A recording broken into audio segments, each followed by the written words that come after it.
industry. I know we got a lot, Nick, but I just need one. So what's playing in the wrong key for Nick Benton?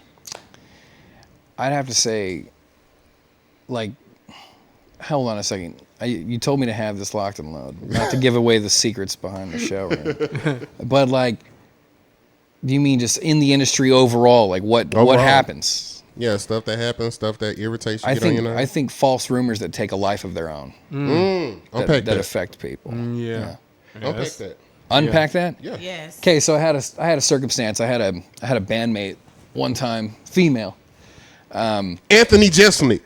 That's his name. Yeah, I Oh love my that guy. God. Yeah. The fact that it came to you so quickly. I actually knew who he was talking about after before he had mentioned it. I was actually already thinking of Anthony Jeselnik. I just didn't know that show you were talking about. Yeah, he had his own show. But when you say dark comedy, that's all I think about is Anthony Jeselnik, and he's really funny. Yeah, he had his own show at one time. So I had this disgruntled bandmate at the time. I actually had an original band before Orangutan Super Love called Frank the Band. That was a concept that I started with my uncle, and man, we had started this thing, and I was dating the keyboard player in the band, and she and I were living together, and we had this other person who I wanted to be our vocalist.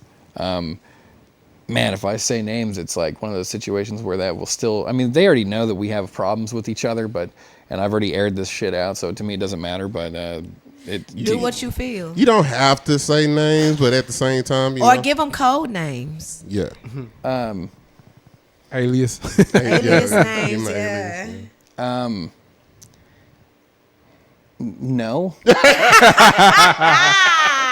Okay. Okay, we go with no. Yeah. We go with no. Okay. So So you got to save it in the phone as no. no, No's calling up. what is it? Scarlett, man, from the band King Clam, dude. Like, yeah, I'll air it out. Why not? She can always talk. I don't care. I've already rebutted this so much in time.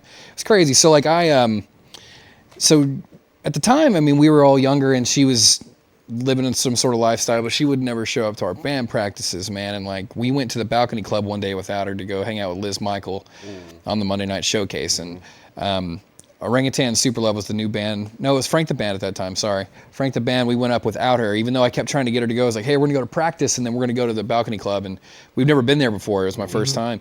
And I was like, we're going to go there and do some Sly and the Family Stone and go hang out at the open mic.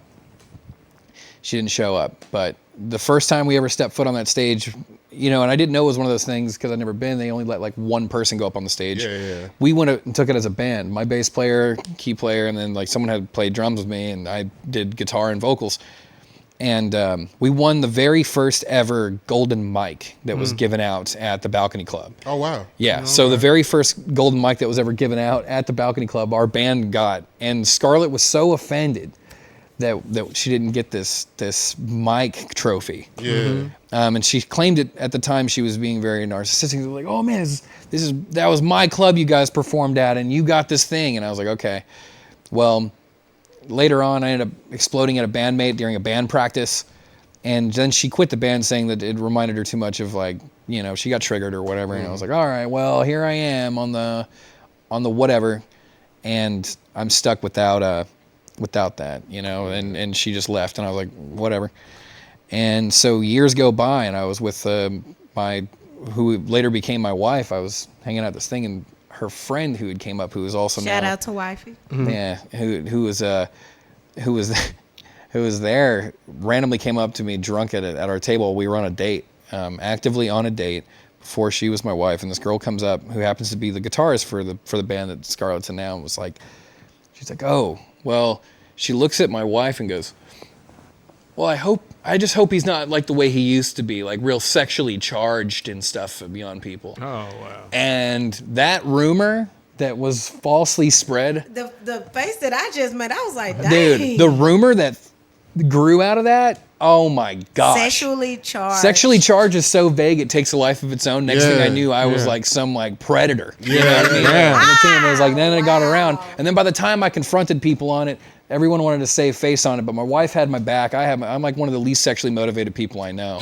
So it was like the most. I didn't mean to laugh, but shit. It was the most embarrassing thing to be walking around. It took me 3 years to clear my name of that, and like we still have issues. Like they'll only start causing issues with us if they're seeing us do well. Like they'll see us in places and then they'll try to like go and sabotage my bandmates, pull them aside and like try to start the rumor up again for no reason, even though it's already been snubbed out. Like I don't understand why it happens, but that type of shit, like it gets under my skin so much, and I've had to advocate for others and I've actually had to clear other people's names that have fallen under the same thing in the music scene that I've actually known are innocent on things, and people just do that just to disparage someone's character, and it's disappointing. Sometimes I think we had a mutual friend that kind of happened to. Yeah, but if you're the editor, right?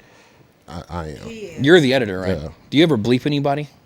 No. We haven't started bleeping people, and I don't want you to be the first. You should. You should bleep. You should bleep every time I drop the name there. So every single time I drop that name, the actual name, you should bleep it just for the very first time on an episode. You bleep something that had nothing to do with cuss words. Because I did really good, like not swearing. You did. I'm so proud of you. Jimmy Kimmel does this thing called unnecessary censorship. The funniest thing ever, dude. It makes it sound like you're saying just some of the most outlandish shit. Yeah. But you're really not. That's what's up. You're funny. We combated it. It was so funny. We actually were playing for the Battle of Bands or whatever. We were celebrating this Battle of Bands thing that was going on at Cheapsteaks. And the funniest thing ever happened. I was like, hey, man. I told my band, I was like, hey, man, King Clam's going to be there. Let's go ahead and, like, let's have a song called Sexually Charged play. But let's just do like their song Roswell, because they had a song called Roswell. I was like, let's just play that song's riff over and over and over again, and just call the song Sexually Charged, while screaming a bunch of really like feminazi stuff into the microphone. Wow. So we were doing that while they were there. Get in the kitchen. Dude, the crowd make me a sandwich. No, dude, the crowd went nuts. They were loving it so much, and they were so disgusted, and I was like, you earned this. You earned this. They did. They still cause me problems this day. They try to steal my bandmates away. And now it's like they cause problems between my bass player and my younger guitarist and my drummer. It's like my whole lineup just gets screwed around by stuff like that, all based off of the fact of jealousy. Your genius behind your pettiness. It's like you can definitely whenever it's time for me and you to work together, I need somebody to say "fuck your mama" just one good time, so you can get pissed off. You said it more than I have this time. But see, I have not. Oh yes, I have. Yes, you have. Okay. Well, hey, bleep censorship. Ha ha ha.